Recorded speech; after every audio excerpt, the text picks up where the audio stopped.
Last year, I was on vacation in southern Europe with a large group of friends. We had been there a while and always took an Uber from our rented house to the city, which had some very nice bars and clubs. The thing with Uber is it allows very cheap and flexible transport, but it also opens up the door to a lot of creeps. I've had Uber drivers who are super cool, but also extremely drugged up road ragers who drive like maniacs and think they're impressive. And of course, it is always the worst once an attractive woman sits in the car. It feels like a lot of total creeps think, now that I have her in here in this situation where she can't flee, she is forced to talk and be nice to me.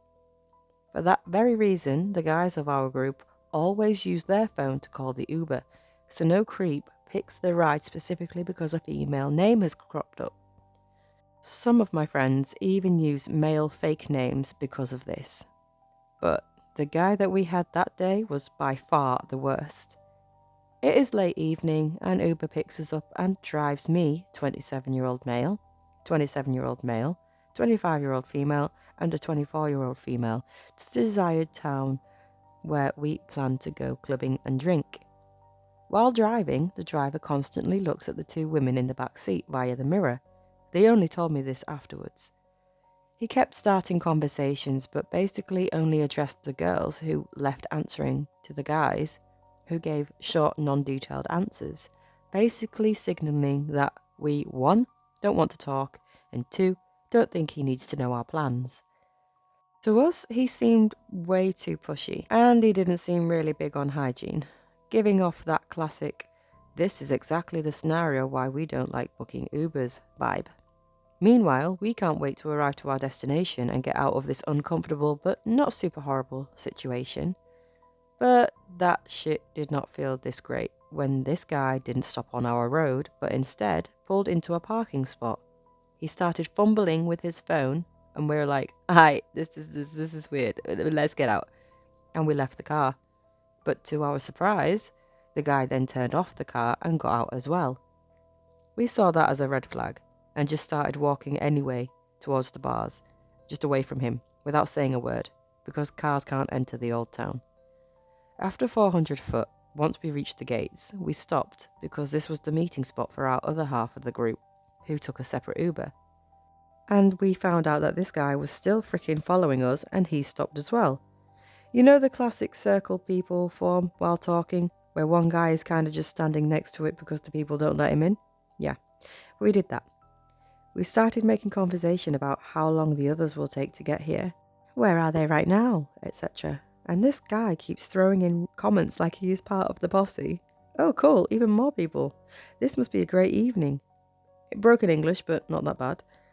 Then we texted our friends in a group chat that we are in, changing the meeting place to this bar because this freaking Uber driver is following us and we want to lose him. So one of us start leading the group at a quick pace through the streets. There are very small, lots of people, high old town buildings all around them. We make turns at every corner trying to lose this guy, but he still follows. Finally, we reach a big plaza where there are hundreds of people closely together, basically queuing to enter the narrow street up ahead. We pushed through like rude douchebags and successfully lost the guy. Finally, we could head straight to the bar after our detour and link up with the other part of the group. 2 hours pass. Life is good. We decided to head to another bar a bit further away because the drinks and prices kind of sucked at this one. We had 2 drinks in that bar, and guess who walks through the door and stands next to the table? Yeah, that guy. Hey guys!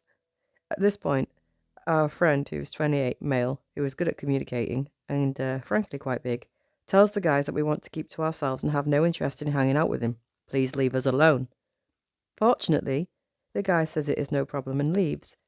Unfortunately, at around 3 a.m, while dancing in the crowd at a club, this same guy announced his presence by tenderly pressing his body against the back of one of the girls, the 24-year-old female, who he has been staring at through the mirror in the car. The girl's boyfriend, 27-year-old male, recognizes the guy and gets angry as hell. He then grabs him by the collar and essentially tells him that if he keeps following us, he will kick the shit out of him. A bouncer sees this and approaches them. I start talking to the bouncer, who was super annoyed by anyone intervening at first, but after hearing how this guy had stalked us from his car to this club, he just asks the Uber guy a few questions, then proceeds to throw him out. We stayed a little bit longer than we wanted in hopes of him not waiting for us. After this, we obviously reported the guy for being a creep in the app and called another Uber, which thankfully wasn't him. This was back in 2013 when I was living in New York City as a 23-year-old. I was living with my best friend from college on the west side near Times Square and K-Town. I was going through some tough times back then, as I was unemployed. I had a lot of time, so I would go and walk by myself to clear my head. One night I was feeling especially depressed, so I decided to walk to K-Town to grab myself a drink. I'm Korean, by the way.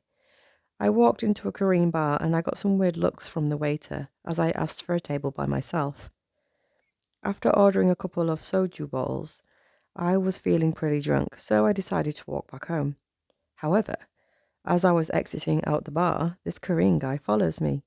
He looked very normal, just like a nice Korean guy. He told me that he saw me drinking at the bar by myself and thought that he would love to walk me home to make sure I would get home safe. I politely declined. After all, my apartment was pretty close. But he insisted, and he looked so harmless that I decided to take him up on his offer. We walked like 10 minutes, I think, and it was quite pleasant. We were both a little drunk, but I remember talking about all sorts of things, nothing personal.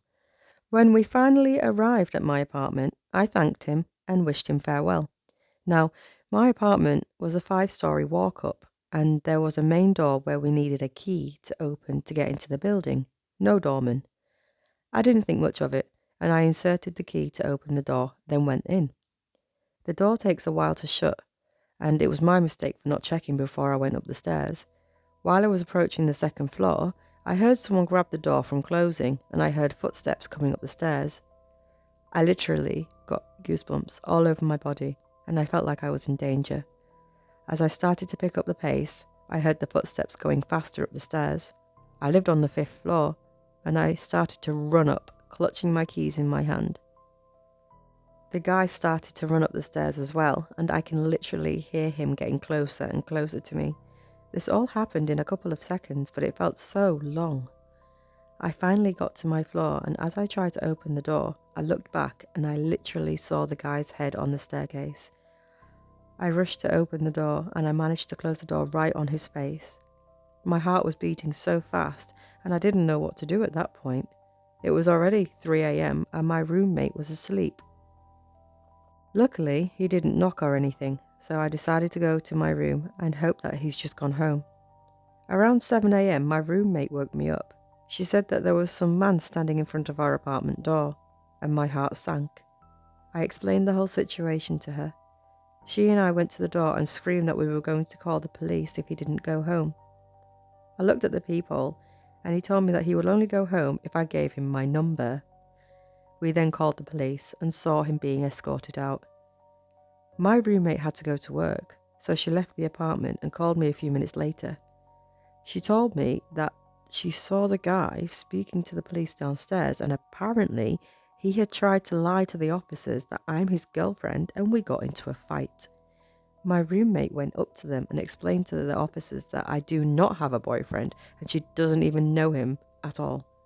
The police let him off with a warning. About 2 hours later, I heard the buzzer from the main door downstairs.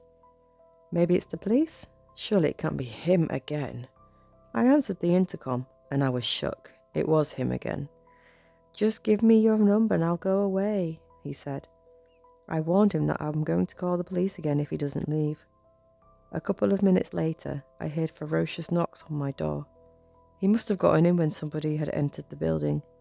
I was so scared at that point, so I immediately called the police. Unfortunately, the guy ran away before the police got there. The worst part about this experience was that my roommate and I were so scared to leave and come back to our own apartment.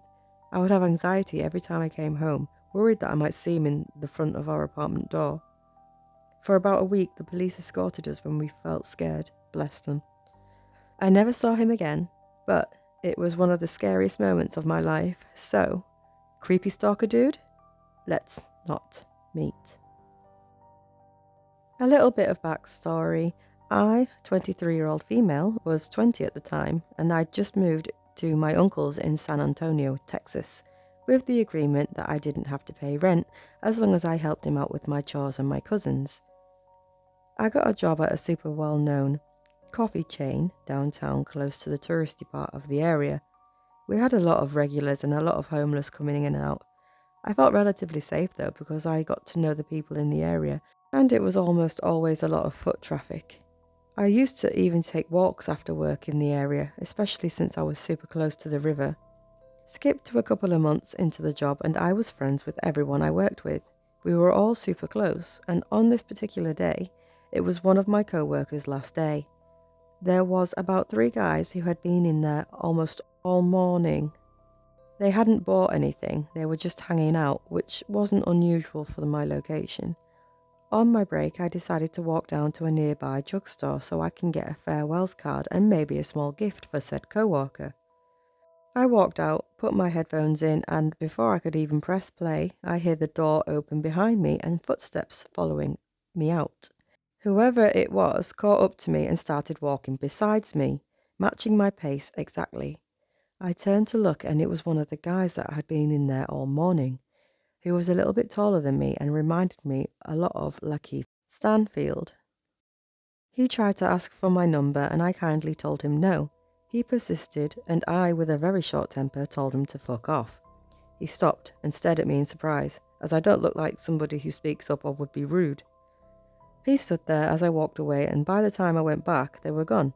I proceeded to tell my co-workers about the encounter, and we laughed it off. I thought that would be the end of it. I was wrong. After every shift, he would be there, just hanging out or walking mid-shift, sometimes with somebody else and sometimes by himself. I assumed he was just another homeless person because how else would he be able to always be around? My shifts were sporadic. Some days I opened, some days I closed, some days I worked mid, but it didn't matter because he was always there. At that point, I started feeling paranoid. I would always catch him staring in my direction. He never ordered anything, never talked to me, and luckily wouldn't follow me. He would just sit there, watching me. I started mentioning it to my co-workers and they started noticing it too. One of my team leaders would help me out by sending me to wash dishes in the back or organise the cooler. My co-workers would also try and place themselves to try and block me from his view. I started feeling really uncomfortable at work. Sometimes when I had to close, a co-worker would walk me to my car before heading home themselves, or if I didn't close, they would walk me to my car and turn around and head back to work. Then one day, of him just staring, I was working the register. He walked up and ordered a water. I asked him for his name for his order. I now had his first name just in case. He took his water and sat down. I had mentioned him before to my manager, but because he hadn't really done anything, we couldn't really do anything beside note it in the manager book. The next day, I worked with my manager. It was him, 2 other co-workers, and me. I told them I had to go to the bathroom real quick. There were 2 bathrooms right next to each other, but sort of hidden from the coffee bar and the register, and they weren't gender specific. I walked around the bar to the lobby area. I had to pass his table and walk down the lobby to get to the bathrooms. I noticed him get up before going inside the bathroom. I sat down to do my business when someone started rattling the knob.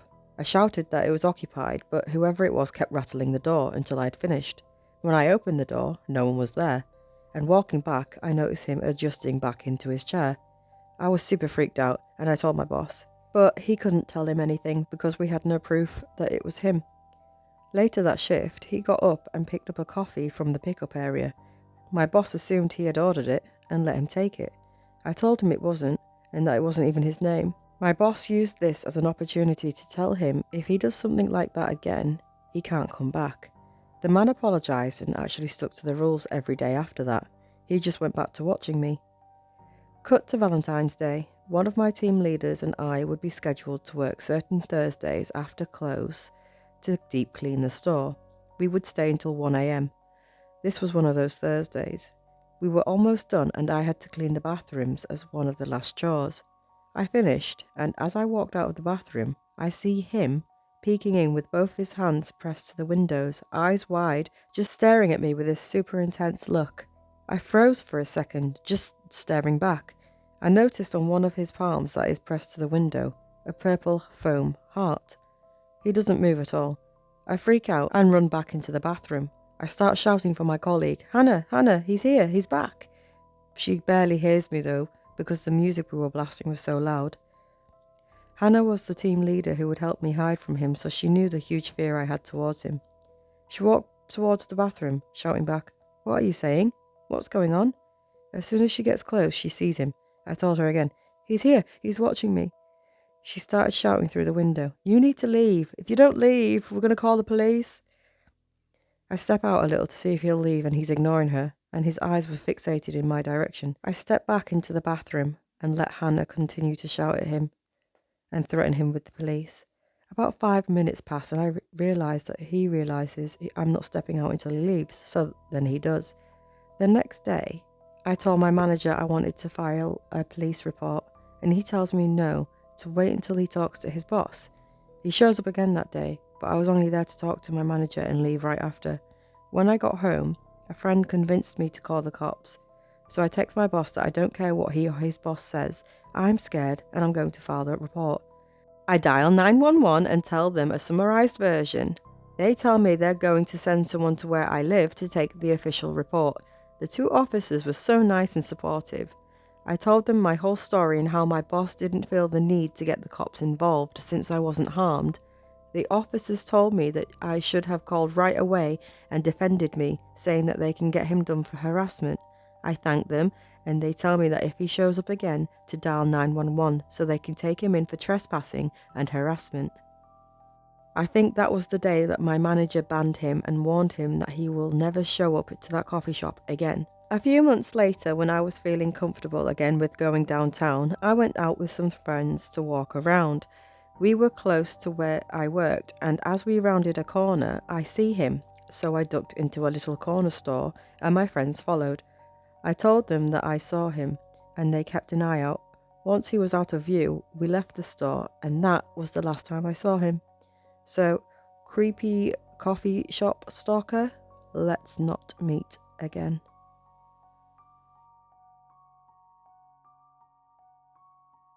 Alright guys, that's the end of this video. If you actually made it to the end, thank you. You are a legend, because my voice is so sore and I sound dreadful and you still put up with that, so I thank you. So hopefully my throat will sound a lot better in future videos, but you know, I've been poorly for over a month and a half now, so yeah, well, I hope you enjoyed the video. If you did, don't forget to subscribe and hit that little bell icon and press that thumbs up button, because I do really feel happy whenever I see that someone's done that. I feel very happy. Anyway, I'm gonna go now because I'm rabbiting. Have a nice day, and remember, don't be a crazy stalker.